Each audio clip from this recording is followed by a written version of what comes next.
অবরুদ্ধ নিশীথ পর্ব সংখ্যা ৮৬। এটা কিন্তু শেষ পর্ব। লেখনীতে তেজস্মিতা মুর্তজা। গল্প পাঠে আমি অরোরা ইসলাম। ৩০শে জুন ২০১৮ খ্রিস্টাব্দের সূর্য ওঠার সকালে মাহেজাবিন বসার কক্ষ থেকে উঠে আব্বুর রুমে যাই। বহুদিন বন্ধ হয়ে পড়ে থাকা ধুলো জমা আলমারিটা খোলা হলো সেই দিন। একটি গোল করে মোড়ানো কাগজ মাহেজাবিন বের করে সিস্টারের হাতে দেয়। হাতটা একটু শিউরে ওঠে সিস্টারের। মোড়ানো কাগজটি ভারী, ভেতরে কিছু একটা আছে। মোড়ক খুলতে আরেকটি ছোট্ট কাগজ জড়ানো ভারী বস্তুটি হাতে আসে। একটি হাত ঘড়ি। সেটার চকচকে প্লাটিনামের গোলক প্রান্তে ভোরের আলো পড়ে তা চিকচিক করে ওঠে। ওটার ডায়ালের সাথে মুড়ে থাকা চিরকুটটি খুলে পড়েন সিস্টার। উকিল ম্যাডাম, চিহ্ন না দেখা গেলে শালার মানুষ নিজের গায়ের জন্মদাগ ভুলে যায়। আমারে কি মনে রাখবে? এই আমার চিহ্ন রইল, রেখে দিয়েন আপনার কাছে। নয়তো আমাকে মনে রাখার মতো কেউ হয়তো থাকবে না দুনিয়ায়।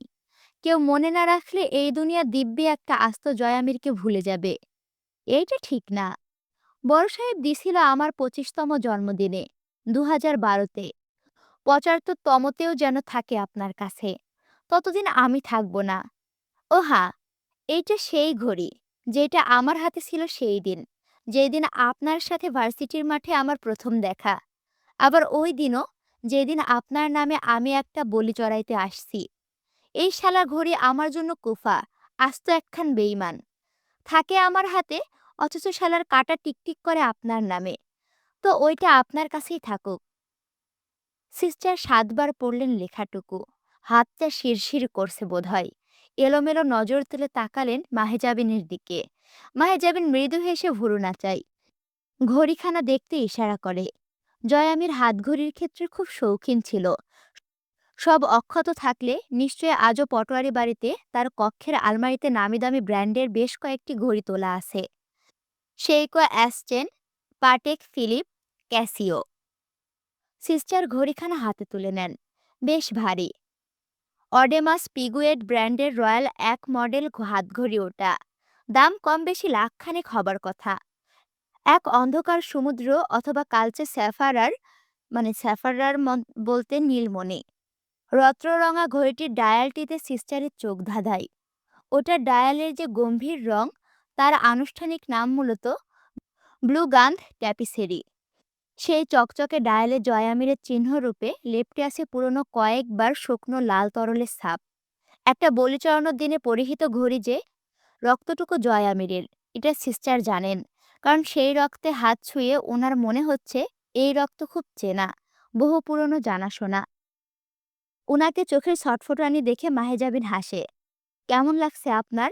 বহুল আকাঙ্ক্ষিত অদেখা পাপির চিহ্ন ছুঁয়ে। আরও কিছু আছে, চাই? মাহেজাবিন উঠে যায়। কিছুক্ষণ পর ফিরে এসে সেন্টার টেবিলের ওপরে কিছু ধাতব পৌরুষ অলংকার রাখে। দুটো ব্ল্যাঙ্ক স্টোনের আংটি, একটি রূপোর তৈরি রিসলেট, একটি প্লাটিনাম ধাতুর শিকল আকৃতির চিকন ফিগারো চেন। তার লকেটটির আকৃতি যে অক্ষর। প্রতিটা বস্তুতে রক্তের ঘ্রাণ ও আবছা ছাপ লেগে থাকা জিনিসগুলো হাতে ছুঁয়ে সিস্টারের মনে হলো তিনি এবার স্বচক্ষে দেখতে পারছেন জয়ামিরের রক্তাক্ত নিথর দেহখানা। গুলি বুক ফুঁড়ে বেরোনোর পর রক্তের চেইন ও রিসলেটে ভিজে ওঠার দৃশ্যটি। হামজার হাহাকার আর আরমিনের স্তব্ধতা। এরপর জয়ামিরের রেখে যাওয়া বড় কাগজখানা সেই দিন ভোর সকালে সিস্টার ক্যাথরিনের চোখের নোনা জলে ভিজেছিল। একটি A4 আকারের কাগজ, তার দুপাশে ভর্তি লেখা। চিঠি নয়, পত্র, দরখাস্ত, কোনো সংবাদ অথবা ইচ্ছাপত্র নয় ওটা। কেবল একটি কাগজ, যার এপাশ ওপাশ ল্যাপটানো রক্তের ছোপ ছোপ দাগে, আর পৃষ্ঠাখানা ভরে কী সব লেখা। চোখের অঘটন টের পেয়ে তিনি দ্রুত তা আঙুল বুলিয়ে মোছার চেষ্টা করেন। লাভ হলো না। ততক্ষণে সিস্টারের চোখের সবটুকু পানি পৃষ্ঠাখানা শুষে ভিজে উঠেছে।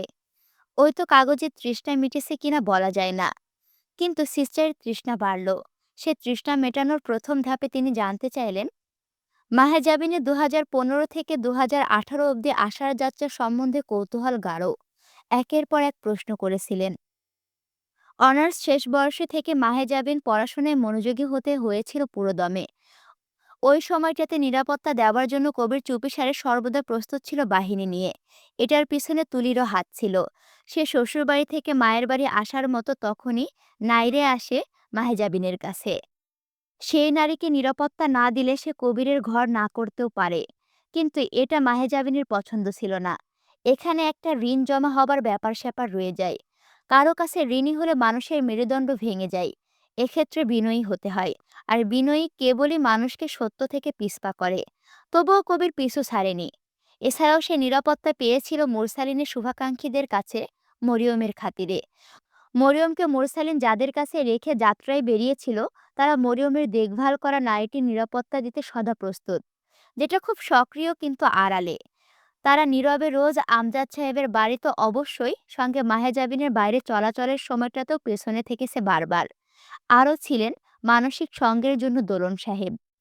২০১৬ এর শুরুর দিকে মাহেজাবিনের অনুরোধে দোলন সাহেব রূপকথার কেসটি হাতে নেন। দিন শেষে রূপকথা কেবলই এক শিকার।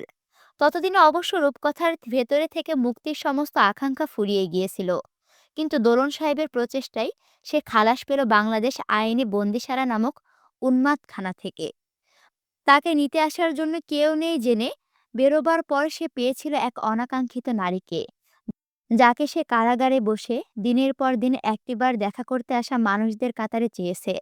মাহেজাবিন রূপকথাকে সঙ্গে করে নিয়ে এসেছিল আমজাদ সাহেবের বানিয়ে রেখে যাওয়া ছোট্ট আশ্রয়খানা কেন্দ্রে। এতগুলো মানুষের পেট চালানোর জন্য আমজাদ সাহেবের সামান্য জমি বিক্রয়ের পয়সা নেহাত তুচ্ছ। জয়ামিরের রেখে যাওয়া পয়সা বলতে কিছু আছে, তা কখনো মাহেজাবিনের খেয়ালে থাকেনি। কিন্তু সে ভাবি, আম্মু ও মরিয়মকে ঠিকই আলাদা করে জিজ্ঞেস করেছিল, আপনারা চাইলে জয়ামিরের রেখে যাওয়া এই টাকা নিজেদের জন্য খরচ করতে পারেন। অনুমতি পেলে আপনাদের খরচে ওই অর্থ ব্যয় হবে। মার্জিয়া কিছুদিন কথা বলেনি তার সাথে। সেই দিনগুলোতে মাহেজাবিন খুব ছটফট করে একদিন গিয়ে ভাবির কাছে বসে জিজ্ঞেস করে, কথা বলেন না কেন আমার সাথে? ঠিকমতো খান না? আরিবাকে আমার কাছে আসতে দেন না? কি করেছি আমি? কোনো ভুল করলে শাস্তি দেন, তবুও এভাবে মুখ ফিরিয়ে থাকবেন না। মার্জিয়া হেসে ফেলে, আমার মতন মেয়ে লোকের সাধ্যি কোথায় অন্তু, তোমার থেকে মুখ ফিরিয়ে থাকার? তোমার ঘাড়ে খাচ্ছি পড়তেছি। হাসতে হাসতে কেঁদে ফেলার দৃশ্য খুব ভয়ানক হয়। সেই দৃশ্যই দেখা গেল মার্জিয়ার মুখে। ভাবো তো অন্তু, কত বড় বোঝা আমি আর আমার এতিম মেয়ে এই দুনিয়ার। তুমি বলছিলা আমার আর সন্তানের ভার নিবা, পারতেছ না।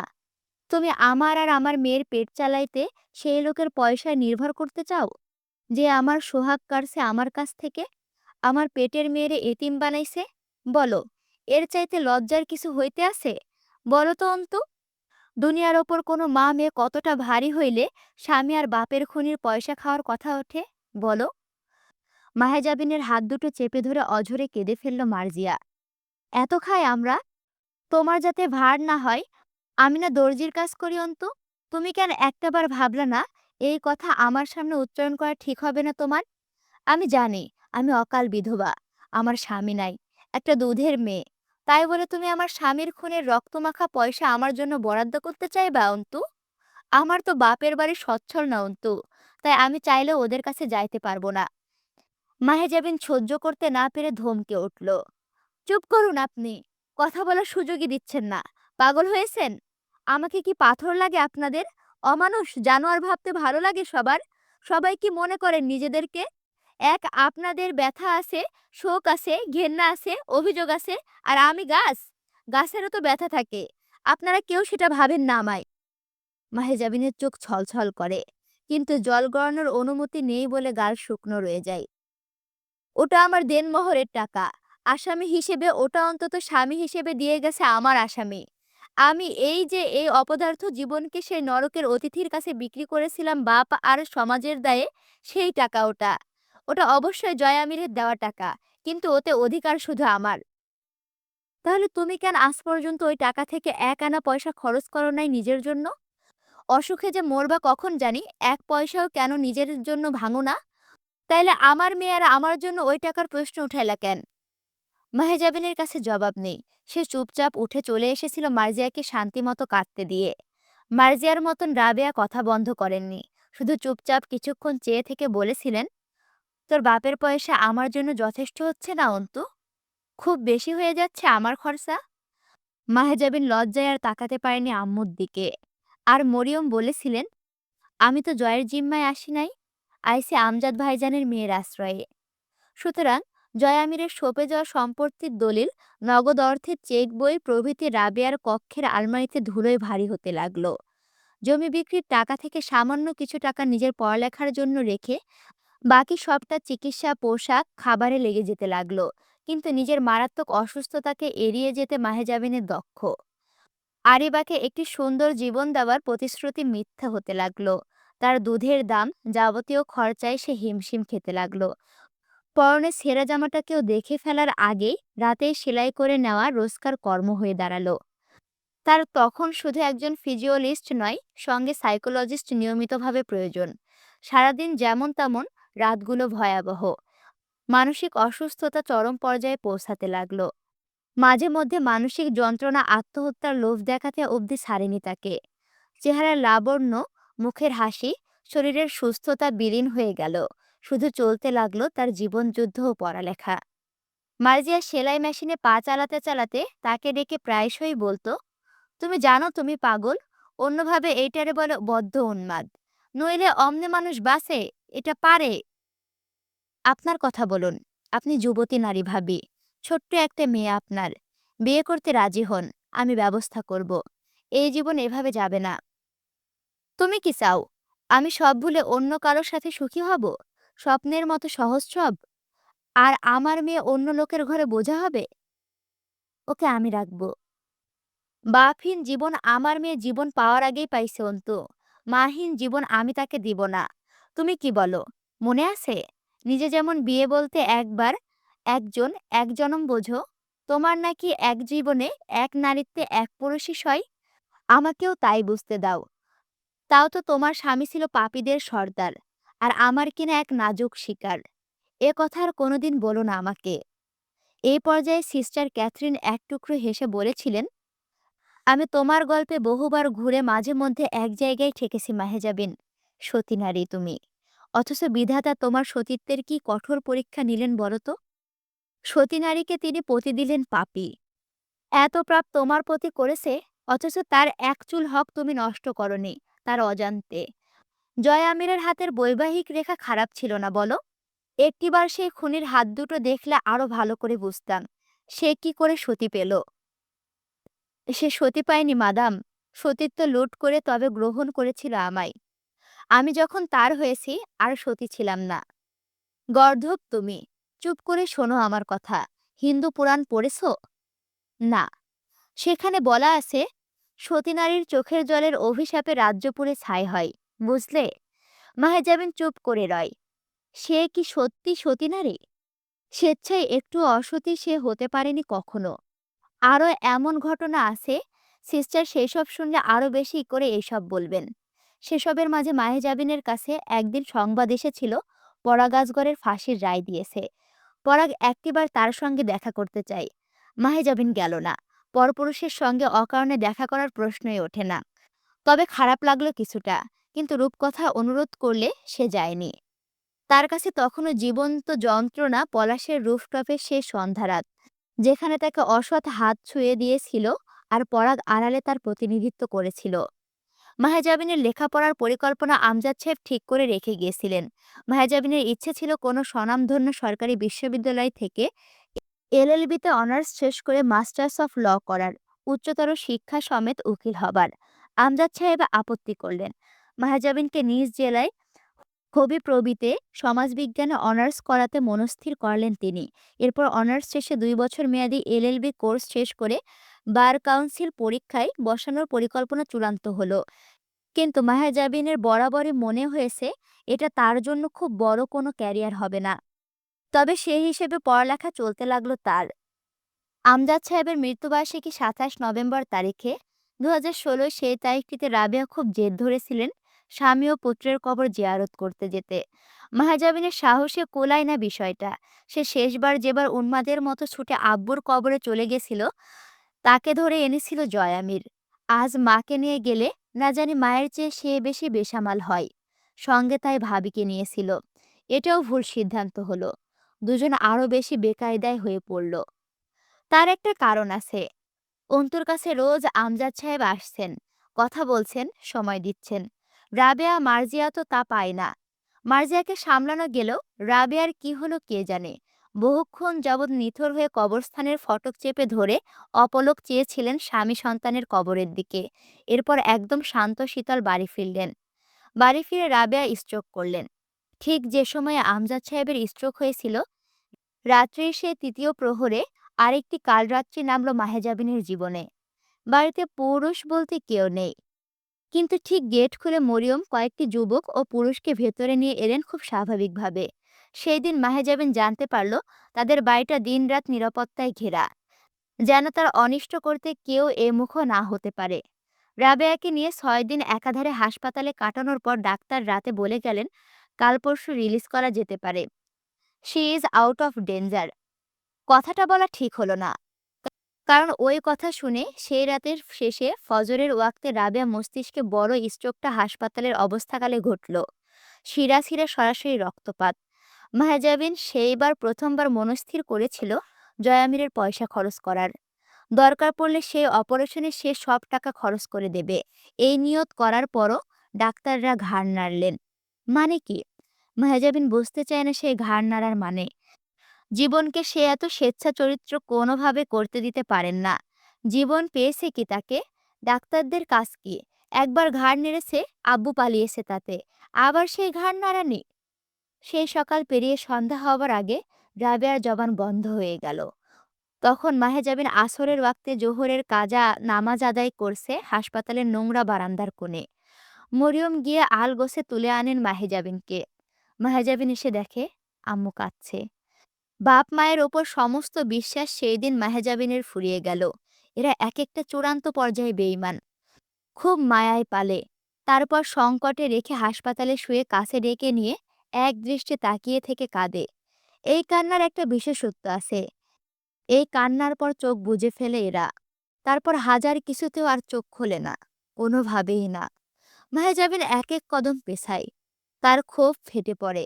না আম্মু, তোমার মুখে চোখে আব্বুর ভাব দেখছি। আমি এবার আর বোকা হব না। তুমি হাজার ডাকলেও আমি তোমার কাছে বসব না। তুমি শেষ বিদায় চাইতে কাছে রাখবে, আর আমি তোমার কাছে বসে তা দেব, নেব? পাগল না আমি। কিন্তু পরক্ষণে মাহেজাবিন হুড়মুড় করে গিয়ে বসে মায়ের কাছে। এই, এই, শোনো আম্মু, কেন জন্ম দিয়েছিলে আমায়? বলো আজ, বলো বলো, আজ শুনি, কেন জন্ম দিয়েছিলে? চোখের সামনে বাপ চলে যাবে, ভাই চলে যাবে, সন্তান যাবে অকালে, এক পাপী স্বামী সে পালাবে কৌশলে, তারপর তুমি? এইসব সব চোখ বড় বড় করে দেখব? আমি সব দেখব? শুধু দেখব তোমাদের তামাশা? এই জন্ম দিয়েছিলে তো? এই জন্যই তো জন্ম দিয়েছিলে। অস্বীকার করলাম। আমি আমার এই অভিশপ্ত জনমকে অস্বীকার করলাম। এই জীবন আমি মানি না।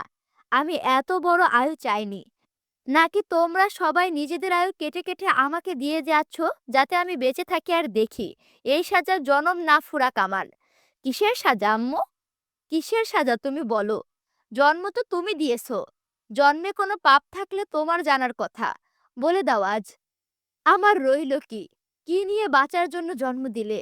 আবার সেই জন্মে বাঁচার জন্য রেখে যাচ্ছ বলো? রাবেয়া জিহ্বা নড়ালেন, কথা বেরোলো না। তাই তিনি অন্তুর সামনে হাত দুটো জড়ো করে ধরে ক্ষমা প্রার্থনা করলেন। ছলছলে ভেজা চোখ দুটোয় ঠোঁট নেড়ে শেষবার অন্তুকে কত কি বলার আকুতি সে সেখানে, কিন্তু বলা হলো না বলে শুধু থুতনিটা থরথর করে কাঁপল তার।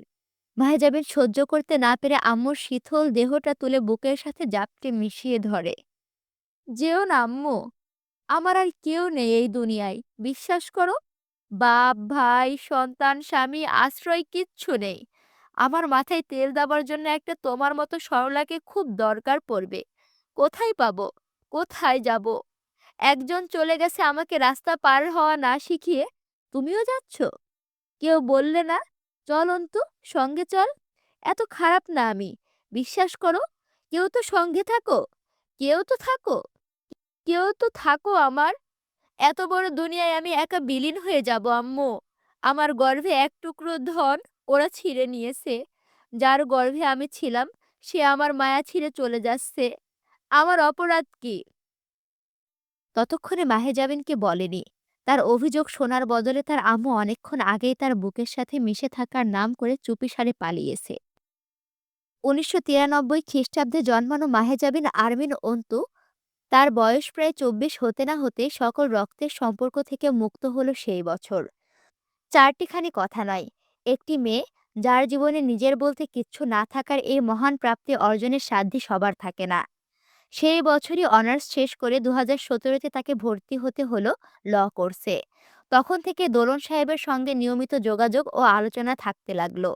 লতে ভর্তি হওয়ার কালে মাহেজাবিন ২৪ বর্ষীয় এক সর্বহারা বিধবা নারী। তখন থেকে তার পরনে শোভা পেতে লাগলো প্রিন্ট ব্লু রঙের শাড়ি, যা সাদারে নীল সংস্করণ মাহেজাবিনের জন্য। সরাসরি সাদা নয়, সাদাকে ধোঁকা দিতে সে বরং বেছে নিল টিন্ট ব্লু। এবং ল ভর্তি হওয়ার সাথে সাথে সে হয়ে উঠল পেশাগত নারী। খুব শীঘ্রই হতে যাওয়া অ্যাডভোকেট মাহেজাবিন আমির। দোলন সাহেবের সহকারী ভূমিকা পালনে সচেষ্ট হলো সে।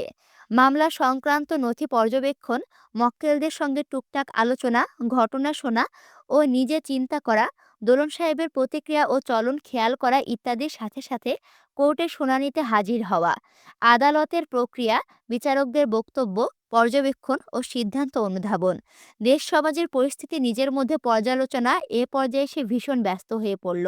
অবশেষে নিজের স্বপ্ন ও গন্তব্যের পথে। সাথে আইনি গবেষণা, কেস স্টাডি, দোলন সাহেবের দেওয়া ফাইল সলভ করার চেষ্টা, তার নরকীয় রাতগুলো ঢাল হতে লাগলো একটু একটু করে। এই সময় আব্বু তাকে সর্বক্ষণ দেখে। সেই মেহেদিরঙা দাড়ি গোঁফের মাঝখানে গম্ভীর এক টুকরো হাসিমাখা মুখ ও উজ্জ্বল চোখ দুটো হবু অ্যাডভোকেট মেহজাবিন আরমিনের সমস্ত কার্যক্রম অনুসরণ করে। মাহেজাবিন টের পায় এক মুহূর্তেও সে নিজেকে একা ভাবতে পারে না। সর্বক্ষণ চারিপাশে আব্বুর অস্তিত্ব ও গন্ধে বিভোর মাহেজাবিন সব ভুলে কেবল গন্তব্যের পথে ছুটতে লাগলো। একটি কোচিং সেন্টারে তাকে শিক্ষকের কাজ করে সামান্য আয়ও করা শুরু করতে হলো। অন্তিকের মেয়েটা বড় হচ্ছিল।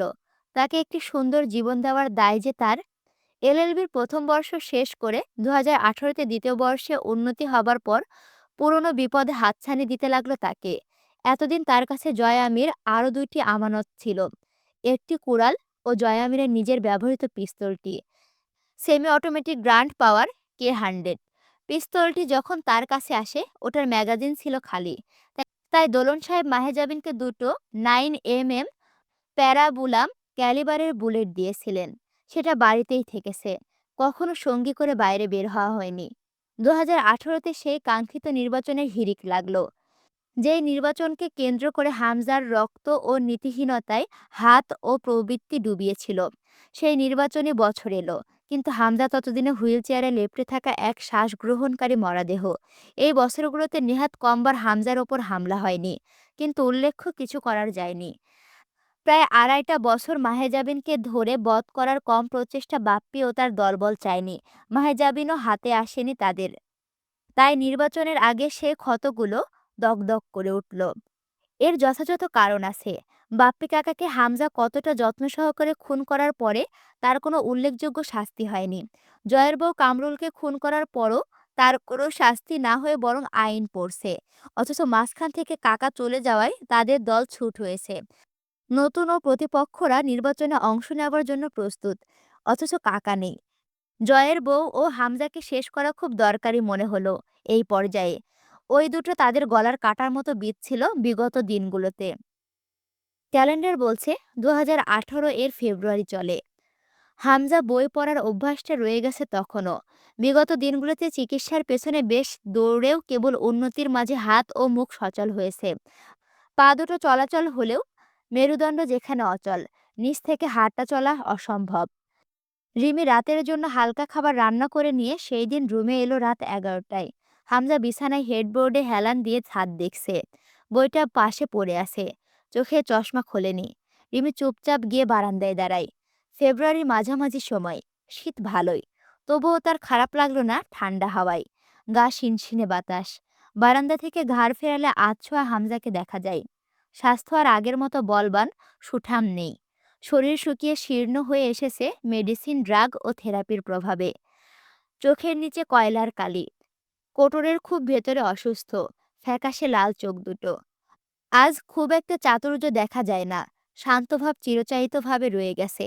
দেখলে কখনো কখনো মৃত লাগে, যেন কৃত্রিম উপায়ে একটি প্রাণ রসহীন ফলকে তাজা রাখার প্রচেষ্টা। খুব একটা কথা হয় না লোকটার সঙ্গে সারাদিনে। রিমি যে কিসের দূরত্ব বজায় রাখতে শিখেছে তা সেও জানে না। একটি মৃত বাড়ি, প্রাণহীন লাশদের স্মৃতির ইটে গেথে বাড়িটি ভীত। রিমি প্রতিক্ষণে দেওয়ালের গা থেকে ছিটকে আসা আর্তনাদ শুনতে পেয়ে কেঁপে কেঁপে ওঠে। বিভ্রম তৈরি হয় সারাক্ষণ।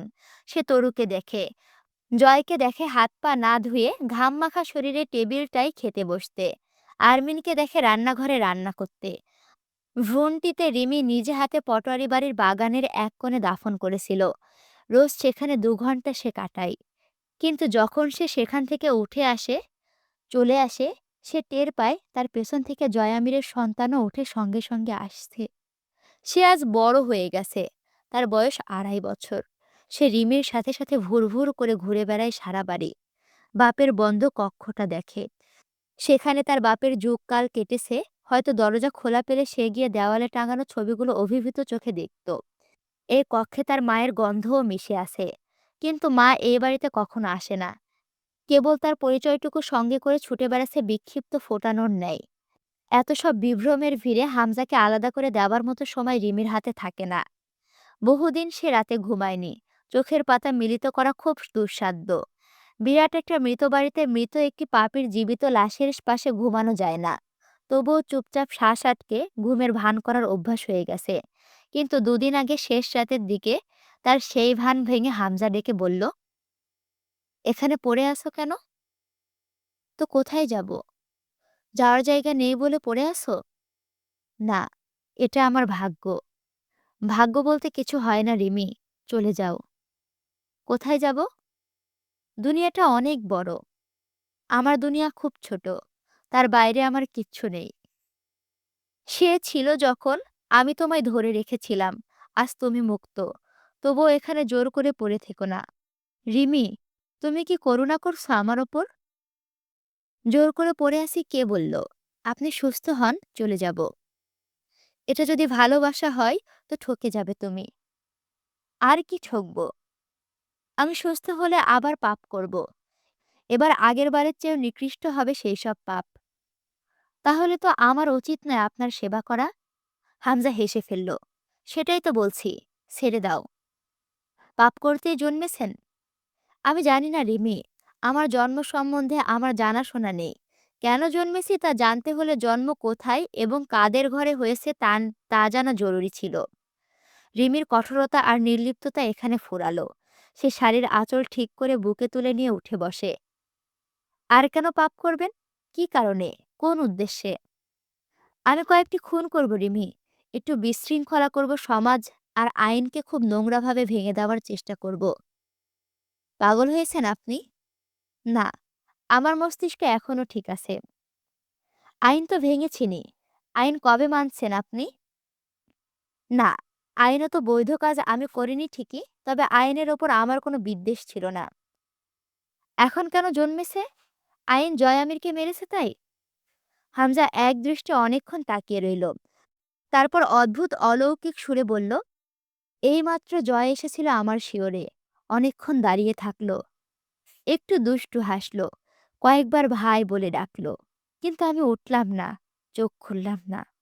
ও যখন আস্তে করে রুম থেকে বেরিয়ে গেল, আমি তখন চোখ খুলে তোমায় ডাকলাম।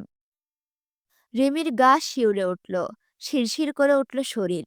হামজার বিশ্বাস স্বপ্নে যেদিন জয় এসে তাকে ডাকবে, তারপর দিন সে মারা যাবে। জয়ের সাথে মিলিত হবে আবার। সেই দিনের অপেক্ষায় সে অধীর। যদি তাই হয় তাহলে সুস্থ হয়ে আবার পাপ করার কথা বলছে কেন? কারণ সেই পাপগুলোও হবে জয়কে হত্যার প্রতিশোধমূলক। আর তারপর সে জয়ের ডাকে সাড়া দেবে। এই জন্য আগে থেকে রিমিকে চলে যেতে বলছে। রিমি দম আটকে বসে রইল অনেকক্ষণ। হামজা শুয়ে পড়ল আবার। রিমি বুঝতে পারে দিন দিন হামজার মানসিক অবস্থার ব্যাপক বিপর্যয় ঘটছে। তার মস্তিষ্ক আজও তার এত এত হারানো মেনে নিতে পারেনি। ক্ষমতা, সম্মান হাতের মুঠোয়, সমাজ ও জনতা। জয় রোজকার মতো আজও আনমনে অপ্রকৃতস্থের মতো ছাদের দিকে চেয়ে আছে। অধিকাংশ সময় এটাই তার কাজ। কোনো এক শূন্যে এমন নিথর দৃষ্টি মেলে তাকিয়ে থাকে। মৃত অথবা জীবিত শনাক্ত করা যায় না। রিমির অন্তরাত্মা আতঙ্কিত হয়ে ওঠে তখন। রিমি বারান্দা থেকে ফিরে হামজাকে খাইয়ে ওষুধ দিয়ে নিজেও শুয়ে পড়ল। রাত ২টোর দিকে আচমকা জানালার কাচ ফুঁড়ে কিছু একটা মেঝেতে পড়ে সেটাও ঝনঝন করে ভেঙে গেল। এক টুকরো কাচ ছুটে এসে হামজার শরীরে লেগে জখম তৈরি হলো। এইরকম পরপর কয়েকটা আওয়াজ হলো। মেঝেতে তখন দাউ দাউ করে আগুন জ্বলছে। রিমি উঠতে চাইলে হামজা তাকে জাপটে ধরে রাখে তাকে। আগলে নেয় নিজের আড়ালে। রিমি অস্থির হয়ে মৃদু কাঁপতে লাগলো। হামজা বলল, ককটেল ছুঁড়েছে। অ্যালকোহল লাগা আগুন। নিভে যাবে খানিক পর। উঠো না। যেই থাকুক বাইরে, তারা চাইছে আমরা মেঝের মাঝ বরাবর যাই। আক্রমণ সহজ হোক। রিমি কম্পিত কণ্ঠে বলল, কারা? কারা করছে এমন? এ ধরনের কাজ করতে পারে এমন লোকের তো অভাব রাখিনি আমি রিমি। শান্ত হও। কিছু হবে না। আমি আছি। রিমির বলতে ইচ্ছে করল, আপনি অসুস্থ। আপনাকে সামলাতে আমাকে লাগবে। আপনি কি করবেন? কাউকে প্রয়োজন এখন? বলল না। তখন সে টের পেল হামজার বুক থেকে তির তির করে রক্ত ঝরছে। সে আবারও আঁতকে উঠল। নিচতলার সিঁড়ি সংলগ্ন ফটকে আওয়াজ হলো। অর্থাৎ আত্মীয়রা ভেতরে ঢোকার প্রচেষ্টায় ত্রুটি করছে না। রিমি অস্থির হয়ে হামজার বুকে হাত চেপে ধরল। তার হাত ভিজে উঠল। আপনি কি কিছুই করবেন না? রক্ত পড়ছে তো। বাইরে কারা থাকতে পারে? কবির হামজার কাছে আসে না। আজ অবধি হামজার সামনে আসেনি সে। মাঝে মধ্যে রিমির ডাকে আসে, রিমির সঙ্গে কথা বলে ফিরে যায়। হামজাকে চোখের দেখাটুকু অবধি দেখার প্রবণতা তার নেই। তবুও রিমি তাকে কল করল। কিন্তু কবির তার ছেলেদের নিয়ে পটোয়ারি বাড়ির পেছনে আগেই প্রায় ঘণ্টাখানেক তাণ্ডব শেষ করে বাপ্পির লোকজন নিয়ে চলে যায়। খুব কৌশলে। বহুদিন আগেই তারা পটোয়ারি বাড়ির দুর্গ ঘেরা উঁচু সুরক্ষিত প্রাচীর টপকে ভেতরে আসার ব্যবস্থা করে নিয়েছে। সেই ঘটনা মাহেজাবিন জানল না। পরদিন বিকেলের পর দোলন সাহেবের কাছ থেকে ফেরার পথে সন্ধ্যা নেমে এলো। দোলন সাহেবের বাসা থেকে বাসেরহাট ফেরার পথের মাঝে সুইহারি খ্রিস্ট আশ্রম পড়ে। তারা আগেই মাহেজাবিন টের পেল তার চেনা অচেনা কয়েকজন লোক তাকে অনুসরণ করছে। এটা প্রথম নয়। বিগত দিনগুলোতেও বাইরে বেরোবার পর সে কখনো আশা রাখেনি আবার জীবিত হালে বাড়ি ফিরব। বহুদিন জানের ঝুঁকি তাকে ছুঁয়েও পাশ কাটিয়ে গেছে। সেই দিন সেটা তীব্র হলো। মাহেজাবিন এখন রাস্তা পার হতে শিখেছে। কারণ আব্বু নেই এখন তার হাতটা ধরে রাস্তা পার করানোর জন্য। কিন্তু তার পথ ফুরোয়নি। তা বরং দুর্গম হয়েছে। রাস্তা পার হয়ে দ্রুত রিকশা তো ধরল সে। কিন্তু লোকগুলো এসে রিকশাওয়ালাকে থামিয়ে বলল, যাত্রী নামায়া দেন মামা, ওই আর যাইতো না। রিকশাওয়ালা একটু ইতস্তত করেছিল বটে, কিন্তু সে সচেতন নাগরিক। যারা তাকে কথাটা বলেছে তাদের কথা শোনাটাই বুদ্ধিমানের বৈশিষ্ট্য। মাহেজাবিন নিচ থেকে নেমে দ্রুত পা চালাতে লাগলো। এক পর্যায়ে সে দৌড়াতে লাগলো। শীতের সন্ধ্যা, তবুও বোরকার নিচে শরীর ঘেমে চুপচুপে হয়ে উঠল। কিন্তু পেছনের লোকগুলো তাকে বেশি দূর দৌড়াতে দেবে না বলে একখানা চপ্পর ঠিক ডান পা তাক করে ছুড়ল। পায়ের কবজার ওপর একদলা মাংসপেশি আলগা করে নিয়ে চপ্পর পড়ে যায় মাটিতে। সাথে মাহেজাবিনও। আশপাশটা ফাঁকা। কেউ থাকলেও তাকে রক্ষা করতে আসার বেকুবি কেউ করবে না। জনগণ বরাবরই সচেতন। মাহেজাবিনের সাথে সেই দিন ভয়াবহ কিছু ঘটার ছিল। মাহেজাবিন রক্তাক্ত পা নিয়ে আবার দৌড়ায়। বিশেষ লাভ হওয়ার নয়। তাকে ধরে ফেলল বাপ্পি। বাপ্পি সেই কালে হামজার কাছে জয়ের বউকে আবদার করেছিল। অর্থাৎ শুধু জানের বদলে জান নয়, তারা আরও কিছু চায়। মাহেজাবিন আবার মাটিতে পড়ে গেলে বাপ্পি এলোপাথারি মুখে বুকে মাথায় লাথি মারতে লাগলো। মাহেজাবিনের ঠোঁট মুখ কেটে রক্ত ছুটে এলো। তার নেকাব আবারও সেই দিন খুলে ফেলা হলো। এলোমেলো আঘাতে বোরকা ছিঁড়ে গেল খানিকটা। বাপ্পি মাহেজাবিনের গলার ওপর পাড়া মেরে উঠে দাঁড়িয়ে রইল কিছুক্ষণ। মাহেজাবিন অস্ত্রহীন ক্ষতবিক্ষত অবস্থায় প্রায় অজ্ঞান হবার আগে তার চেতনা তাকে সতর্ক করে। আজ তার সত্যি সত্যি ইজ্জতহারা হওয়া লাগতে পারে। তার কিভাবে নিজেকে তুলে নিয়ে তাদের হটিয়ে রক্তাক্ত শরীরটা কোনো রকমে টেনে নিয়ে গিয়েছিল, ফেলেছিল সুইসাইড চার্চের আশ্রমে। সে জেনে প্রবেশ করেনি সেখানে, কিন্তু ঢুকে পড়েছিল একটি আশ্রয় কেন্দ্রে। আর কিছু মনে নেই তার। যখন তার আবার চেতনা ফিরল, সে চোখের সামনে দেখতে পেল একজন বদ্রী খ্রিস্টান সিস্টারকে। Sister Mary Catherine. প্রায় মাসখানেক মাহেজাবিন সেখানে সিস্টার ক্যাথরিনের সেবায় থেকেছে। এক সময়ে ১,০০,০০০-এর অধিক প্রশ্ন ও কৌতূহল ক্যাথরিন জমিয়েছিলেন এক অজ্ঞাত যুবতী নারীকে নিয়ে। মাহেজাবিন জবাব দেয়নি। সে বলেছিল বলবে কখনো। সিস্টার ক্যাথরিনকে সে আমন্ত্রণ জানিয়ে এসেছিল। এর মাঝে হামজা অসংখ্য সংবাদ পাঠায় তার কাছে। হামজার আন্দাজ শক্তি তার চূড়ান্ত অসুস্থতার ঊর্ধ্বে। সে নিজের ওপর হওয়া হামলা সেই রাতের আন্দাজ করেছিল, এরপর আরমিনের পালা। এরপর সে পরদিন জানতে পারল আরমিন নিখোঁজ। মাহাজাবিন গোটা ১ মাস পুরো চেনা জগৎ থেকে বিচ্ছিন্ন থেকেছে। মার্জিয়া কেঁদে কেঁদে পাগল হয়েছে। কোনো খবর নেই, জানা নেই মাহেজাবিন কোথায়। তখনও মানুষের মুখে মুখে প্রচলিত জয় আমিরের বলাৎকার স্ত্রী, সে নিখোঁজ। কোন চিলশকুনে টেনে ছিঁড়ে খেয়েছে ওই হদিশ আর পাওয়া যায়? রিমি সেবার প্রথম পটোয়ারি বাড়ির সীমানা ছেড়ে বেরিয়ে বারবার আমজাদ সাহেবের কুঠুরিতে যাতায়াত করেছে। রূপকথার সঙ্গে কথা বলে চলে আসতে হয়েছে। রূপকথার দৃঢ় বিশ্বাস সকলকে বিশ্বাস জুগিয়েছে মাহেজাবিন ফিরে আসবে। এই মেয়ে ফুরাতে পারে না।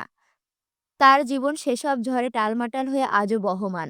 সে হুট করে এভাবে ফুরিয়ে যাবে না। হামজা ওই মাসখানেকের সময়টাতে আরমিনের খোঁজে চরম ব্যস্ত হয়েছিল। কেননা বাপ্পির ধারণা হামজাকে জয়ের বউ এবং জয়ের বউকে হামজা দুজন দুজনকে টিকিয়ে রেখেছে। দুজন মিলে এমপিকে ধ্বংস করে ছেড়েছে। দুজন এক।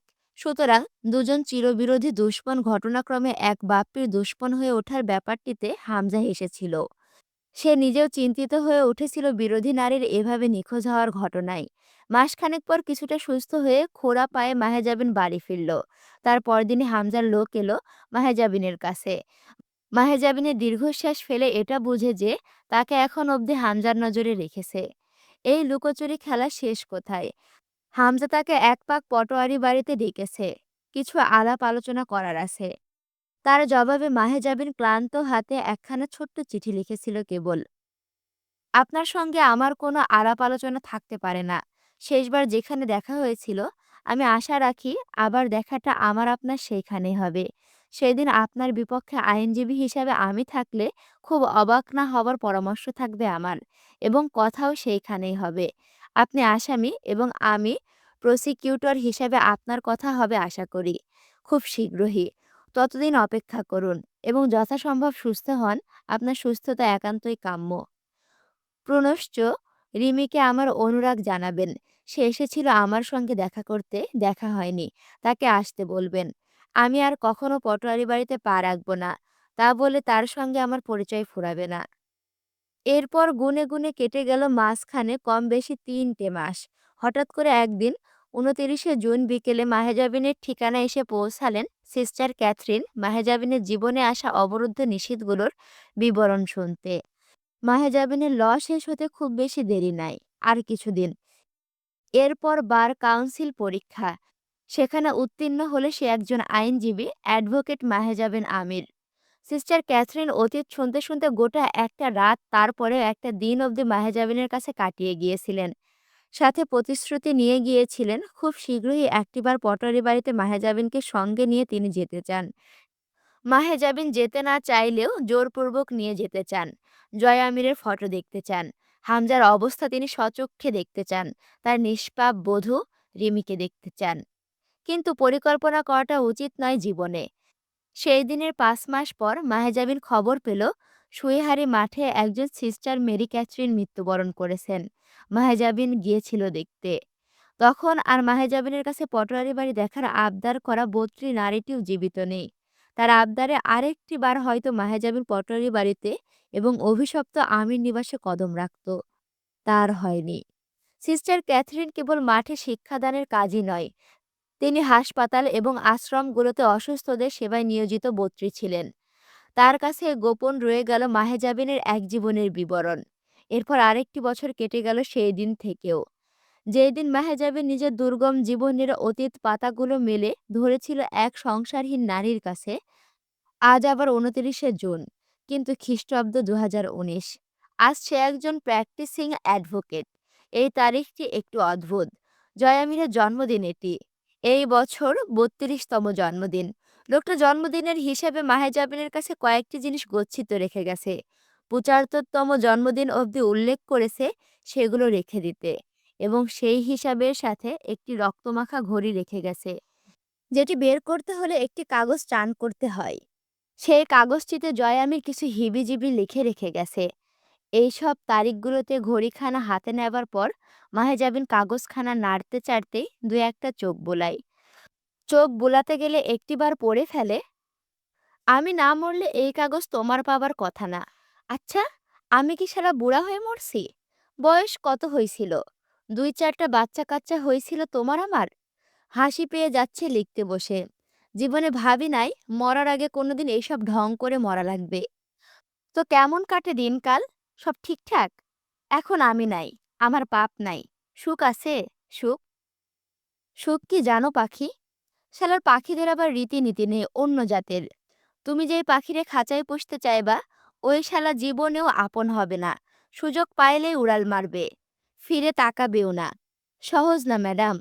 আপনার জীবন খুব কঠিন হবে। আপনি আইনজীবী হবেন, হন। তাই বলে আমার মতন জয় আমিরদের বিপক্ষে হইয়েন না। এক জয় আমিরের বিপক্ষে গেলেন, আপনি তার হয়ে গেলেন। আবার কোন শালার বিপক্ষে যাবেন, সেই শালাই নাহ, বিপক্ষে গিয়ে একবার দেখলেন তো কি হয় এই পথে? আপনি পথিক ভালো, কিন্তু আপনার পথ না। এই দুনিয়া আপনার নীতিবোধ কেড়ে নিয়ে আপনাকে পরী থেকে শয়তান বানাতে সর্বদা সচেষ্ট। হার্ভি সেন্ট বলেছেন, "you either die a hero or live long enough to see yourself become the villain." হয় তুমি নায়ক হিসেবে মৃত্যুবরণ করো, নয়তো বেঁচে থাকো নিজেকে একসময় খলনায়ক হয়ে যেতে দেখার জন্য। আমি মরলাম না, বেঁচে রইলাম। সেই দিন মরলে কি হতো জানো? সর্বহারা এক ত্যাগী নায়ক, নিষ্পাপ জয়ামির হিসেবে মরে যেতাম। কিন্তু বেঁচে থাকতে গিয়ে আমি নিজেকে তোমার মতো নীতিবানদের চোখে ঘৃণিত এক পাপিষ্ঠ হয়ে যেতে দেখলাম। কিন্তু আমি থামালাম না নিজেকে। আমার মন চাইল না। কারণ আমি ততদিনে শিখে গেছি মানুষরা বাঁচে না। বেঁচে থাকতে হলে অমানুষ হতে হবে। যে রাজনীতির দায়ে আমি বাপ হারাইছি, মারে নষ্ট হয়ে মরতে দেখছি, দাদার মাথায় গলা থেকে আলাদা হয়ে দেখে চাচার কোলে চড়ে নিজের পরিচয় থুইয়ে বাইর হয়ে আসছি পথে, যেই পথে খালি খিদে, নিজের পেটে খিদে, পথের খিদে, পথের পথিকদের খিদে। এই পথে রোজ আমার মতো জয়ামিররা পয়দা হয়, কিন্তু শালা দুনিয়ার কিচ্ছু যায় আসে না। রোজ খবরের পাতায় মানুষ আমার মতো জয়ামিরদের সর্বহারানোর গল্প পড়ে। তারপর চশমাটা খুলে দুটো দীর্ঘ নিঃশ্বাস ফেলে খবরের কাগজটা সরিয়ে রাখলেই শেষ। আমরা ইনসাফ পেলাম কিনা, এক ম্যাচ রাজনীতির খেলায় সব হারানো আমরা কিভাবে বাঁচব, খিদের জ্বালায় কোন পথে এক মুঠো ভাত খেতে বেরিয়ে উঠব, কি শিক্ষা পাবো তা সমাজের দেখার সময় হলো না। কিন্তু যখন কিছুকাল পর এই আমরা জয়ামির হয়ে সমাজের সামনে হুমকি হিসেবে দাঁড়াই, তারা তখন ভাবে, এ এ অমানবিকেরা কারা? এদের নীতিজ্ঞান নেই কেন? মনুষ্যত্ব কোথায়? এদের জন্ম কিভাবে হলো? এরা এত ক্ষুধার্ত? ছি! ভালো শিক্ষা পায়নি কেন? তুমিও হবে, হয়েছ খানিকটা, আরো হবে। তুমি আর নীতিবান নেই। তোমার ভিতরে নমনীয়তা ফুরিয়ে আসছে। তুমি একসময় ক্ষমা করতে ভুলে যাবে। তুমি শিখে যাবে বাঁচতে হলে কঠোর হতে হয়, স্বার্থপর আর ক্ষমতাপরায়ণ হতে হয়, মাফ করতে ভুলে যেতে হয়। বুকে সব হারানোর ব্যথা দমিয়ে রেখে বেশিক্ষণ অহিংসার ঝুলি ছাড়া খুব কঠিন জুনিয়র। চট করে নীতির সুতো ছিঁড়ে প্রতিশোধের আগুন দাউ দাউ করে জ্বলে ওঠে। তখন মানুষ আর অমানবিক থাকে না, জয় আমির হয়ে যায়। তুমিও ধীরে ধীরে জয় আমির হয়ে যেতে পারো। মানুষ তখন তোমার নিষ্ঠুরতায় ভয় পাবে, রেগে যাবে মনে মনে। মানুষ ব্যথা পেতে পেতে যেই দিন ব্যথা সওয়ার ক্ষমতা লাভ করে, সেই দিন থেকে সে মানুষের ব্যথা অনুভব করার ক্ষমতা হারায়, যা নীতিবানদের চোখে অমানবিকতা। শোনো জুনিয়র, তুমি ভাবো তুমি অন্যায় দেখে অন্যায় সয়েও সৎ থাকতে পারবে। তুমি ভুল। দুনিয়া ভালো না। আমার অভিজ্ঞতা বেশি। একটা যুক্তিহীন সত্য শোনো, সৎ মানুষ মানুষকে অসৎ বানায়। সৎ থেকে তুমি শুধু হারাবে। তাতে তুমি সততার ওপর বিশ্বাস হারাবে, দ্বিধায় পড়বে। তারপর তুমি সৎ অসৎ এর পার্থক্য ভুলে যাবে। কারণ ওই যে বললাম, মুখের হাহাকার নীতির চাইতে বেশি শক্তিশালী। মানুষের বিবেক ধ্বংস করতে ওর একবার নড়ে ওঠাই যথেষ্ট। নিজের ভাগ্য নিজেকে লিখতে হয়। আর তারপর সে ভাগ্য লেখক ছোটে মানুষের ভাগ্য নষ্ট করতে। এটা নীতি। এসব আমার নীতি। তোমার সাথে মিলবে না বোধহয়। আমাদের বড় ঘরে এক বিপ্লবী আছে। তোমার তার সাথে দেখা হবে না। তার সাথে মেলা নেই। সে আমার মতো খলনায়ক হয় নাই। সে বিপ্লবী হয়েছে। তুমিও হয়তো সেই পথেই যাবে। কারণ তোমরা এক পর্যায়ে বাধ্য হয়ে অন্ধকারকে গ্রহণ করেছো। আমি অন্ধকারে জন্মেছি, আমি অন্ধকারে গড়ে উঠেছি। একপাশের পৃষ্ঠা শেষ। এবার আরও ছোট ছোট অক্ষরে লেখা লাগবে। কতদিন পর এতখানি বাংলা লিখলাম, হাত কাঁপতেছে। বাতাসে পৃষ্ঠা উল্টেতেছে খুব। আরও সমস্যা। আমি এখন কোথায় জানো? ২১ তলা ছাদের ওপর পা ঝুলিয়ে বসে আছি। খাতা কোলের ওপর। মোবাইল গালে ধরে ফ্ল্যাশ অন করে লিখতেছি। বিল্ডিংটা পলাশের চাচার। ওই ভেড়াচোদারে মারছে আধা ঘন্টা খানেক হবে। জানটা দিল একটা ভুলভাল আবদারে। তোমাকে সেবার দেখলাম ভার্সিটির মাঠে, অন্তিকের বোন। এনাফ জুনিয়র এক চিংড়ি। শালি আমারে পাত্তাই দিল না। হামজা ভাইরে বলি নাই। ছোট্ট এক জুনিয়র মেয়ে আমার সাথে এত বড় দুঃসাহস দেখিয়ে চলে গেল। তা কাউকে বলা যায় না। যা কাউকে বলা যায় না, তা কোদাল হয়ে মনে খুঁড়তে থাকে, বুঝলে? আমি সেই রাতে ২.৫ বোতল মাল এক চুমুকে শেষ করে একবারে বেহেড হইছি। এরপর রাতে স্বপ্নে দেখলাম তোমার সাথে ঘুরতে গেছি এক মরুভূমিতে। এত মাল খেয়ে ঘুমাইছি, তাও শালা স্বপ্নে মরার মতো পিপাসা পাইল। তুমি গেছো পানি খুঁজতে, কিন্তু পানি পাওয়ার আগেই এক ধূলিঝড়। আর তোমার খোঁজ নাই। তুমি ধূলিঝড়ে তছনছ। আমি পিপাসা নিয়ে ঘুম থেকে জেগে উঠলাম। ফজরের আজান হচ্ছে তখন। জ্বর আসলো সেই দিন সকালে আমার। এক সাক্ষাতেই এইরকম মারাত্মক স্বপ্ন যে চেংড়িরে নিয়ে দেখা যায়, তার পিছু ছাড়া যায় না। কিন্তু বিশ্বাস করো জুনিয়র, আমার কোনো প্ল্যান ছিল না তোমারে বিয়ে করার। স্যাহ, প্রশ্নই ওঠে না। আমার বিয়ে করার কথাই ছিল না। অন্তত তোমার মতো সাদা পায়রারে।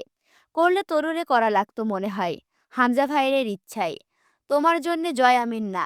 জয় আমিরদের জন্যে কখনো তোমাদেরকে বানানো হয় না। সব অপরিকল্পনায় হয়ে গেছে।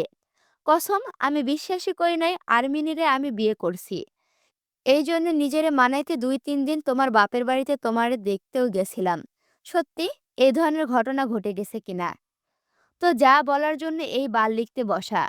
অপরিকল্পিতভাবে যে অঘটন ঘটে গেল, তার আবার একটা শর্ত বাকি রয়ে গেছে।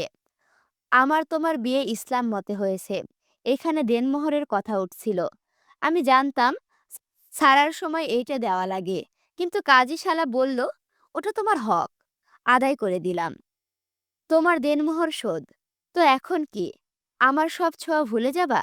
মানুষ কিছু দিয়ে মূল্য না পাইলে তা আজীবন মনে রাখে। মূল্য পরিশোধ হইলে দেনা পাওনা শেষ, সাথে স্মৃতিও।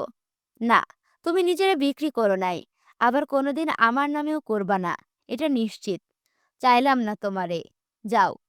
তোমারে চাইলে ওইটা আরেকটা পাপ। কম নাই আমার পাপ জীবনে। আরেকটা পাপ বাড়ালাম না, তাতে কি হবে? তোমারে চাইলে আমার পাপের ভাটা পড়ার প্রবল সম্ভাবনা। পাপ আমি ছাড়ব না। তোমারে আমি চাইব না। তোমার বাপের জমি বিক্রি করা ১২ লক্ষ টাকা আমার অ্যাকাউন্টে থাকলো। আর যা ঋণ ছিল তোমার আব্বার, ওইটা আমি শোধ করে দিছি। দেনমোহর ধরো ২ লাখের বেশি দিলাম। আমার জানা নাই নির্ধারিত অ্যামাউন্টের বেশি দিলে সমস্যা আছে নাকি। থাকলে থাকলো। স্বামী হিসেবে কিছু দিলে সমস্যা থাকার কথা না। না, স্বামী না, আসামি। লেখাটা কাটলে সৌন্দর্য নষ্ট হয়, তাই কাটবো না। তুমি স্বামী না পড়ে আসামি পড়ো। শোনো, যে টাকা জমা থাকলো, ওইটা যদি আমার দেওয়া দেনমোহর হিসেবে খরচ নাও করো, তো তোমার বাপের জমি বেচা টাকা হিসেবে খরচ করো। মনে করবা আমি দেই নাই, তোমার বাপ দিছে। টাকা ছাড়া এক পাও চলতে পারবে না। উকিল হবার জন্য ভালো রকমের টাকা লাগবে। ঘটনা হইল, আপনার মতো উকিল খুব দরকার ম্যাডাম। তাইলে হয়তো আমার মতো জয় আমিররা মায়ের লাশ দেখিয়ে আপনার কাছে অপরাধী শাস্তি আশা করতে পারবে। অপরাধীকে ফাঁসিতে ঝুলতে দেখে তাদের আগুন নেভাবে। আমার মতো পাপী তৈরি হবে না আরেকটা। কিন্তু ঘটনা হইল, উকিল হিসাবে সবাই আপনাকে দেখবে, আমি বাদে। ওইটা অবশ্য ভালো। আমার মতো আইন বিদ্বেষী পাপীর ঘরওয়ালি আইনজীবী, বিষয়টা বেমানান। আপনি যখন উকিল হবেন ততদিন আমি থাকবো না বোধহয়। আমি আর বাঁচব না বেশি দিন। খুব অল্প সময় আছে আমার। এই দিনগুলোতে আমি মাত্রাহীন পাপ করব। তোমার ঘেন্না আরো বাড়বে। তারপর যদি বেশ কিছুদিন বেঁচে থাকি, তো ক্যান্সারে মরব, না হলে গুলি খেয়ে। আমি মরার পর আমিরদের একটা উত্তরাধিকারী দরকার। তাই মরার আগে জিন্নাহকে খুঁজে বের করার কাজটা বাকি। আর তাকে খুঁজতে খুব ভয়ানক কিছু পাপ করা লাগবে আমার। এরপর শেষ। পাপ থামাতে হলে পাপীকে মরে যেতে হয়। এমনিতে রক্তের অবস্থা খারাপ। ব্লাড সেলের পেছন মারা গেছে। Bone marrow damage. বেদম মায়ের খাওয়ার পর কোনোবার ঠিকমতো চিকিৎসা করা হয় নাই। ক্যান্সার না হলে আমি অলৌকিক মানুষ হয়ে যেতাম। মেলা সমস্যা শরীরে, এখনো মাংসের ভিতরে কামড়াচ্ছে। শরীর ভালো না, জ্বর আসবে মনে হয়। জীবনে ভালো আমি হইতে পারতাম, হইলাম না কেন জানা নাই। আমির পরিবারে বড় বাবা ছাড়া কেউ আমার মতো ছিল না। সবচাইতে বড় দ্বন্দ্ব কোথায় লেগেছে জানো? আমি পাপ করতে না চাইলে দুনিয়া ছাড়তে হবে, আর বেঁচে থাকলে আমি পাপ ছাড়ব না। আমার কাছে পাপের কারণ নাই, কিন্তু খুন আবার মদের মতো। প্রথমবার জোশে এক ঢোক গিললে পরের বার নেশায় এক বোতল লাগে। এরপর হাতের বাঁধন ছুটে গেলে আর বিবেক কাজ করে না। আর আমি তো রক্তে অভ্যস্ত খুব ছোটকালে। আমার কাছে পাপ পাপ না। আমি পাপ পুণ্য বুঝি না। তো ঘেন্না টেন্না করো তো এখনো নাকি? বেশি দরকার নাই। আমার ইগোতে লাগবে। তবে শেষ হওয়া যাবে না কিন্তু। ওইটুকু আমার। আর কিছু নাই তোমার কাছে আমাকে দেওয়ার মতন। তুমি নিজেই কাঙাল। কিছু নাই আমার জন্য তোমার কাছে। তোমার ওই ঘৃণাটুকু আমার থাকলে ক্ষতি নাই। আমি নিজে এই জীবনে আমার থেকে পরিবার কেড়ে নেওয়া আসামিদের ক্ষমা করি নাই। তুমিও করো না। এইখানে আমার তোমার নীতির মিল থাক।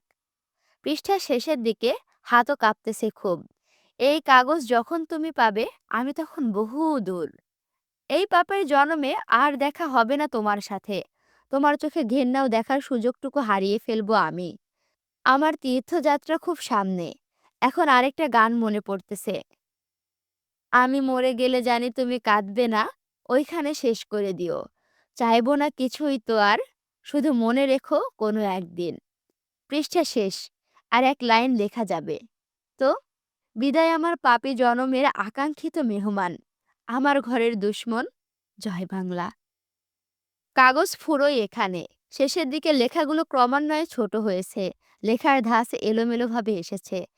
এই বছর খানেকে কাগজখানা মাহেজাবিন মোট ৬ বার পড়েছে।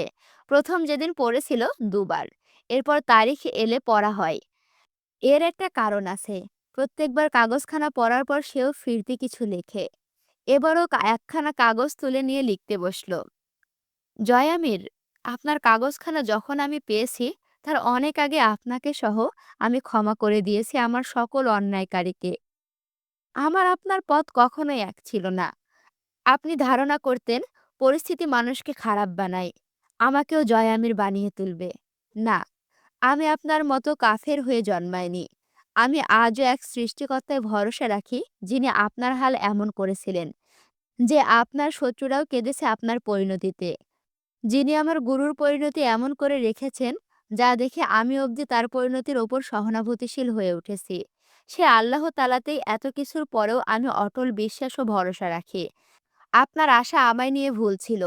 পরিস্থিতি মানুষকে জয়ামির বানায়। এটা সঠিক তখন, যখন মানুষটার ভেতরে আপনার মতো স্বার্থপরণতা রয়েছে। ঈমানদার কখনো স্বার্থের ভিত্তিতে ধর্ম ও মানবিকতা পালন করে না। সর্ব অবস্থায় এক আল্লাহ ও মানবিকতার ওপর কায়েম থাকাটা ঈমান। আপনার মতো নড়বড়ে ঈমানদার আর স্বার্থপর এমনিতেও ভালো মানুষ হয় না পৃথিবীতে। মাকে ধর্ষিতা হতে দেখলেন। ২-৪ বার আল্লাহকে ডাকলেন। তিনি সাড়া দিলেন না। আপনার কাছে হয়ে গেল সেই মহান সত্তা অস্তিত্বহীন। বারে, ঈমান তো হাতের মোয়া নয়। মুরসালিন মহানকে তো দেখেছেন। হাজার ফোঁটা রক্ত, এক দৃঢ়তা, এক বিশ্বাস। আপনি ঈমানদারদের ইতিহাস জানেন না। তারা চূড়ান্ত বর্বরতার সামনেও সেই এক রবের সাক্ষ্য দিয়ে প্রাণ হারায় হাসতে হাসতে। আপনি তাদেরকে জানলে নিজেকে অবশ্যই একজন মুসলমানের ঘরের সন্তান হিসেবে ধিক্কার দিতেন। আপনি জন্মেছিলেন অবিশ্বাসী হয়ে। পরিস্থিতির দোষ দিয়ে গা বাঁচাতে চাইলে ওটা আমার কাছে অগ্রহণযোগ্য। আপনি প্রতিশোধের কথা বলছেন, মেনে নিলাম যান। যারা আপনার সঙ্গে অন্যায় করেছিল তাদেরকে শাস্তি দিয়েছেন। তারা সংখ্যায় কয়েকজন। অথচ আপনার হাত শত মানুষের রক্তে রাঙা। এগুলো কি ছিল? কিসের প্রতিশোধ ছিল? নিরীহ নিষ্পাপ প্রাণগুলো অপরাধ কি করেছিল? আমি জানতাম আপনার চিন্তাধারা অসুস্থ, এজন্য কোনোদিন বোঝাতে যাইনি। রুচি পাইনি আপনাকে খুলে বোঝানোর। কারণ আপনি আপনার এই গোঁজামিল তত্ত্বে দৃঢ় বিশ্বাসী। এটা বুঝে আপনার একমাত্র শাস্তি নির্ধারণ করেছিলাম যাবজ্জীবন কারাদণ্ড। আজ মনে হয় আপনি থাকলে আমি আলোচনায় বসতাম এক দফা আপনার সঙ্গে। অনেক কথা বলার বাকি রেখে আপনি চলে গেলেন। আমার ভেতরের বহু কথা আপনার না শোনা রয়ে গেছে। আবার কখনো সামনে এসে দাঁড়ালে বলবো, কিন্তু ফিরে যদি আমাকে আমার স্থানে না পান, এই কাগজগুলো দেখে নেবেন। আপনি আমার চোখের ঘেন্নায় খুব অভ্যস্ত আর আগ্রহীও। অথচ আপনি জানেননি ঘেন্না ছাড়া সামান্য পরিমাণ কৃতজ্ঞতাও ছিল সেখানে। একদিন আপনি আমার ইজ্জত বাঁচাইলেন। এক ক্ষুরধার অমানুষের সাথে একটুখানি শত্রুতা করলেন। আব্বুকে কাঁধে তুলে বয়ে নিয়ে এলেন। এরপর খানিকটা কৃতজ্ঞতা জমতে পারে না আমার ভেতরে? আপত্তি কোথায়? অনেকখানি কৃতজ্ঞতা জমিয়ে রেখেছিলাম আপনার জন্য। কিন্তু সেইটুকু নিবেদনের সুযোগ না পাওয়ার ব্যথার গভীরতা আপনি মাপতে পারবেন না। আপনি তার আগেই আমাকে মেরে ফেললেন। খুব নিষ্ঠুর রকমের মৃত্যু। সামান্য ছাড় দিলেন না। আমি কেন দেব? কেন? আপনি যদি থুথুর যোগ্য হয়ে সামান্য থুথু বরদাস্ত না করতে পারেন, আমি কেন এত কিছু বরদাস্ত করে আপনাকে ছাড় দেব? আমার এই জীবনের দায় কার? আজও রাস্তায় বেরোলে গুঞ্জন শুনতে পাই, জয় আমিরের বউ যায়। অথচ আমার কখনো আপনি নেই। আপনি এই জগতের কোথাও নেই যেখানে আমি আপনার বিশাল বড় কলিজাটা ছিঁড়ে এনে আমার কলিজায় আগুন নেভাতে পারি। আমার ভেতরে প্রতি মুহূর্তে আপনাকে সামনে রেখে হাজারো আলাপ পাড়ার জেদ ওঠে। কিন্তু আপনি নেই। কেন? আপনি নরক স্বীকার করে পাপ করলেন। আমার জীবনটা নরক করে সেখানে পৌঁছালেন। কারণ আপনি জয়ামির হিংসুটে। আপনি ঠিক গুণে গুণে আপনার জীবনের সকল বৈশিষ্ট্য আমাকে দিয়ে গেছেন, যা আপনি রয়ে গেছেন। আমি আজ ঠিক আপনার মতো নিঃস্ব কাঙাল আত্মচিৎকার গিলে হেসে বেড়ানো জীবন্ত আত্মা। আমি আপনাকে ক্ষমা করব না। কখনো না। আপনি চাইলে সব ছেড়ে ফিরতে পারতেন। আমি নাই বা মানলাম। আপনি বেঁচে থাকতে পারতেন। আপনি কোনোটাই করেননি। আপনার ক্ষমা নেই। যতবার আপনার কথা উঠবে, আমি বলবো, জয় আমির আমার আসামি। তার স্থান কেবল আমার কাঠগড়ায়। যার কেস আমি লড়ে যাব আজীবন। কিন্তু শুনানির রায় আসবে না কখনো। তো সিনিয়র, যা বলতে আজ কলম তুলেছি। সামনের মাসে আপনার বড় সাহেবের বন্ধ হওয়া কেস ফাইল আবার খুলতে যাচ্ছি। আমার প্রথম কেস হাতে নিতে যাচ্ছি। আজ আপনি থাকলে কি করতেন জানি না। হয়তো আমায় থামাতে চাইতেন। অনেকবার বদনাম করে আবার মারধর করে আটকে রাখতেন কোনো বন্দিশালায়। জানি না। তবে আমার পরিকল্পনা খুব একটা ভালো নয়। আমি খুব খারাপ কিছু করার চেষ্টা করব আপনার বড় সাহেবের সঙ্গে। নিজের সন্তানের খুনি নাকি অনেকগুলো প্রাণের নাশক হিসেবে বলতে পারছি না। এইটুকু লিখে উঠে পড়ল অন্তু। অস্থিরতা ঘিরে ধরল খুব তাকে। উঠে গিয়ে বেলকনির গ্রিলে মাথা ঠেকিয়ে আনমনে গুনগুন করে উঠল। মাঝে মধ্যে তার কানে ভেসে আসে আজকাল এই একটি গানের দু চারটি কলি। তা গেয়ে উঠল সে। না জানি কোন অপরাধে দিলা এমন জীবন, আমারে পুরাইতে তোমার এত আয়োজন, সুখে থাকার স্বপ্ন দিলা, সুখ তো দিলা না। কত সুখে আছি বেঁচে, খবর নিলা না। আমি ছাড়া কেউ নাই আমার সুখের পরিজন, আমারে ডুবাইতে তোমার এত আয়োজন। পাড়ার অথবা কর্মক্ষেত্রের মহিলাদের খুব চিন্তা তাকে নিয়ে। সেদিন একজন জিজ্ঞেস করলেন, তুমি বিয়ে করবে না? মাহেজাবিন বলল, আমি কি অবিবাহিত? কত প্রশ্ন জবাবহীন অবস্থায় দিনরাত চক্র আকারে বয়ে যায়। মাহেজাবিনের বড় কৌতূহল জাগে জয়নাল আমিরের স্ত্রী অর্থাৎ জিন্না আমিরের মায়ের ব্যাপারে। সেই নারীটি কে? কোথায় থাকেন? জীবিত অথবা মৃত? জানা হয়নি কখনো। সে কিসের অপরাধে এই জীবন পেয়েছে তাও অজানা। তার কোথাও কেউ নেই। মূলত এক শিশু ও জোয়ান একটি নারীর ভার বইতে তার এই বেঁচে থাকা। অবশ্য বেঁচে থাকার কোনো নিশ্চয়তা তার নেই। অবরুদ্ধ নিশীথ কখনো ফুরোয় না। কেবল চক্র আকারে ঘুরে বিভিন্ন বিন্দুতে স্থির হয়। এই শহরে রোজ চলে ঘটা করে অবরুদ্ধ নিশীথের খেলা। রূপকথা মাহেজাবিনের কাছে বেশ কিছু মাস ছিল। তার শরীরে যে সকল ক্ষতর দাগ পলাশের বদৌলতে ছিল, তা ঢেকে গেছে কারাগারের অযাচিত উন্মাদ অত্যাচারে। ইনফেকশনের প্রভাবে ক্ষত থেকে পুঁজ ও রক্ত পড়ার ঘটনা নিয়মিত হয়ে উঠেছিল। তা মাহেজাবিন নিজ হাতে পরিষ্কার ও ড্রেসিং করে দিতে দিতে এমন সব গল্প তাকে শুনিয়েছে, যা রূপকথার আন্দাজের চেয়েও বেশি কিছু ছিল। জয়ামিনের রেখে যাওয়া টাকাগুলো মাহেজাবিন তাকে দিয়েছিল চিকিৎসার জন্য। সে গ্রহণ করেনি। তার নামে যথেষ্ট অর্থ আছে। এছাড়া শিক্ষাগতভাবে বিদেশি ডিগ্রিপ্রাপ্ত রূপকথার আজগর আজ পথের পাগলি অথবা কুষ্ঠরোগে আক্রান্ত। মাংস খসে পড়া কুকুরের চেয়েও তুচ্ছ জীব। একটি ছোট ফ্ল্যাট ভাড়া করে থাকছে। মাহেজাবিন তাকে ছাড়তে চায়নি। ভয় ছিল সে আত্মহত্যা করবে। মাহেজাবিন বোকা। মাহেজাবিনের কোনো ধারণা নেই তার সহনশীলতা সম্বন্ধে।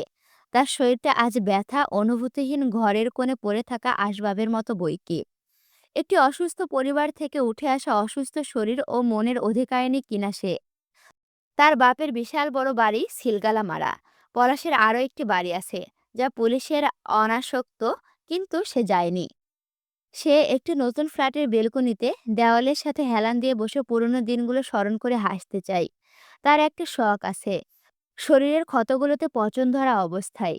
সে শুনেছে মানুষের মাংস পচলে তাতে পোকা হয়। এটা কখনো দেখা হয়নি। তার শখ হলো তার শরীরের ক্ষতগুলো ঠিক মতো পচে উঠলে সেখানে যেন পোকা হয়। সেই পোকাদের কাছে সে বর্ণনা করবে শরীরের ব্যথা ও একটি সুস্থ জীবনের তৃষ্ণা কেমন হয়। তার মস্তিষ্ক খুব বেশি অনিয়ন্ত্রিত হতে গেলে সে দৌড়ে অন্তুর কাছে চলে যায়। অন্তিকের মেয়ের সাথে খেলে। এই তো সেই দিন তার মনে হলো সেও নারী। জরায়ু আছে, গর্ভধারণ ক্ষমতা আছে। তারও বিয়ে হয়েছিল। হতেই পারত তার এমন একটি সন্তান। পরক্ষণে নিজের ভাবনায় হেসেছে সে। সবাই কেন সব ধরনের আকাঙ্ক্ষা রাখবে? মাহেজাবিনের ভয় সে যখন তখন আত্মহত্যা করতে পারে। কিন্তু সে কখনো আত্মহত্যা করবে না। সে বেঁচে থাকতে চায়। দেখতে চায় এ দুনিয়াটা আরও কেমন হতে পারে। ব্যথা তাকে ব্যথা দিতে পারে না। সেক্ষেত্রে তার চেয়ে শক্তিশালী আর কি আছে? এমন শক্তিশালী নারী সে মরবে কেন? সে বাঁচতে চায়। এই তো সেইবার পরাগের ফাঁসি হলো না। তাকে কারা যেন বাঁচিয়ে নিল। বাঁচিয়ে নেবার বদলে পরাগের কাছে তার ত্রাসের ব্যক্তিত্ব কেনা হলো। সে কারাগার থেকে বেরিয়ে আবার ফিরল ত্রাসে। কিন্তু এবার সে ত্রাসের সাম্রাজ্য তার অবৈধ বাপ বা পলাশের নয়। এবার অন্যের জন্য সে কেবল কাজের কাজই। পরাগ রূপকথার সাথে জোর করে থাকে। রূপকথার ফ্ল্যাটেই থাকে। রূপকথার যুদ্ধ ঘোষণা করেছিল না থাকতে দেওয়া নিয়ে। পরাগ গ্রাহ্য করেনি। করার কথাও নয়। রূপকথা পরাগ ছাড়া এবং পরাগের রূপকথা ছাড়া কোথাও কেউ নেই। একই বাপের সন্তান হিসেবে চিরকাল রূপকথা পরাগের বোন। রূপকথা বললেই পরাগ রূপকথাকে একা ছেড়ে দিবে নাকি? কোর্টে আসা যাওয়ার পথে বেশ কয়েকবার তার সাক্ষাৎ হয়েছিল মাহেজাবিনের সাথে। কথা হয়নি। কেবল চোখ ভরে দেখেছে সে জীবনযুদ্ধের ঝড়ে ক্ষতবিক্ষত হয়ে তবুও নীরের গন্তব্যে পৌঁছে যাওয়া অ্যাডভোকেট নারীটিকে। কয়েকদিন পর নাকি হামজার কেস আবার রিওপেনের কাজ হাতে নেবে অ্যাডভোকেট সাহেবা। পরাগ সাহায্য করবে বলে ঠিক করেছে। নৈতিক উপায়ে না হোক অনৈতিক উপায়ে। হামজার কেস আবার রিওপেন করাটা নেহাত সহজ কাজ নয়। প্রাণের ঝুঁকিসহ অসীম হয়রানির পথ। তবুও এই কাজে হাত দিতে সে বদ্ধপরিকর। এবং সেই দিনে দুদিন আগে মাহেজাবিনের দরজায় কেউ এলো। তখন মাগরিবের নামাজ শেষ হয়েছে সবে। গোধূলি লগ্ন যাকে বলে। মার্জিয়া দরজা খুলে একটি নারীকে পেল। চিনতে পারল না। সে দেখেনি কখনো। ভেতরে ঢোকার তাড়া নেই নারীটির মাঝে। মুচকি হেসে জিজ্ঞেস করল, তুমি সে নও যার কাছে আমি এসেছি? মার্জিয়া ডাকে, অন্তু। মাহেজাবিন দরজার কাছে যায়। নারীটি অপাদ মস্তক তাকে দেখে। একটি সাদাটে নীল শাড়ি পরা। চোখ দুটো কি ভীষণ গভীর, গম্ভীর আর ব্যথাসিক্ত। মুখের গড়ন দেখলে বলতে মন চায় বড় যত্নে সাজানো সুশ্রী চেহারাখানা। একবার তাকালে আরেকবার দেখার ইচ্ছা জাগা চেহারায় থাকে কিছু। তেমন চেহারা মাহেজাবিনের। ঘাড়ের কাছে হালকা কোকড়া চুল পেঁচানো একটি খোপা। মাহেজাবিনও চিনল না নারীটিকে। কখনো দেখেনি সে। নারীটির মুখে স্মিত হাসি। চোখ দুটো তাকিয়ে দেখছে অপলক। বয়স কত হবে? 40-এর বেশি। আপো পরে করে শাড়ি পরা। তার উপরে একখানা কাতান ওড়না জড়ানো। মাথা মুখ আবৃত তাতে। মাহেজাবিনকে দেখে মুখে ধরে রাখা ওড়নার প্রান্ত ছেড়ে দেওয়ায় মাহেজাবিন দেখতে পায় এক অনন্য চেহারার নারী। একটু সামান্য সাজগোজে শৌখিন বোধহয়। চোখের কাজল, ঠোঁটের সামান্য লিপস্টিক তাই বলে। মাহেজাবিনকে দেখা শেষ হলে নারীটি মৃদু হেসে জিজ্ঞেস করে, তুই তাইলে জয় আমিরের বউ? হুম। মাহেজাবিন হানা কিছু বলে না। সে বুঝতে চায় নারীটিকে, কেন এসেছে তার কাছে। আমাদের বহু পরিচিত চরিত্র আজ এইখানেই শেষ। তাদের গল্প আর আমাদের মাঝে আসবে না, কারণ উপন্যাসটা এখানেই শেষ হয়েছে। লেখিকা তোমাদের উদ্দেশ্যে কিছু ছোট্ট করে লিখে গেছে, সেটাও বলি। উপন্যাস বা উপাখ্যান কখনো সমাপ্ত হয় না, কেবল কোথাও শুরু করে কোনো এক পর্যায়ে থেমে যেতে হয়। তাই আমার সমাপ্ত লিখতে ইচ্ছে করে না। আসলেই এগুলো কখনোই শেষ হয় না, সবসময় আমাদের মনের মাঝে থেকে যায়। হঠাৎ অজান্তেই মনে পড়ে, একচিলিতে হাসি ফোটে, আবার কোনো দুঃখের ঘটনা মনে পড়ে আমরা হাউমাউ করে কান্না করি। এটার কখনো শেষ হয় না। এটা বইয়ের পৃষ্ঠায় শেষ হয়ে গেলেও আমাদের হৃদয়ে সবসময়ই থেকে যায়। সামনে ফেব্রুয়ারিতে এই বইটি বের হবে। অবরুদ্ধ নিশীথ ফেব্রুয়ারিতে বইমেলায় আসবে। আমি অবশ্যই বইটি কিনবো এবং এই বইটি সম্পর্কে পুরো ডিটেলস ছোট্ট আকারে একটা রিভিউ বই, মানে রিভিউ ভিডিও বানাবো ইনশাল্লাহ। তখন তোমাদের সামনেও আসবো ইনশাল্লাহ, দেখা হবে তোমাদের সাথে। তোমরাও দেখতে পারবা তোমাদের অরোরা আপু কে। আর এই উপন্যাসের যদি কোনো ক্যারেক্টার আমার পছন্দের থাকে, আমি বলবো জয়ামির। জয়ামিরকে আমি অনেক মিস করছি। জয়ামিরের প্রতিটা কথা, প্রত্যেকটা জিনিস আমি সবসময় অনুভব করছি এবং জয়ামিরের মৃত্যুটা আমার কাছে অনেক কষ্টদায়ক ছিল। তোমরা যারা ১ পর্ব থেকে শুরু করে আজ শেষ পর্ব পর্যন্ত আমার সাথে আছো, তোমাদেরকে সবাইকে জানাই অসংখ্য ধন্যবাদ আমার সাথে থাকার জন্য। দেখতে, দেখতে অবরুদ্ধ নিশীথ উপন্যাসটি শেষ হয়ে গেল। এই উপন্যাসটির বদলে নতুন আরেকটি উপন্যাস শুরু করব ইনশাআল্লাহ। দেখা হচ্ছে আবার নতুন কোনো উপন্যাসে এবং এই উপন্যাসটি তোমার কাছে কেমন লাগছে অবশ্যই কমেন্ট করে জানাবে। ভিডিওতে লাইক, কমেন্ট, শেয়ার করতে ভুলো না। আর এখনো যদি আমার চ্যানেলটি সাবস্ক্রাইব করে না থাকো অবশ্যই সাবস্ক্রাইব করে পাশে থাকো। দেখা হচ্ছে পরবর্তী ভিডিওতে। আল্লাহ হাফেজ।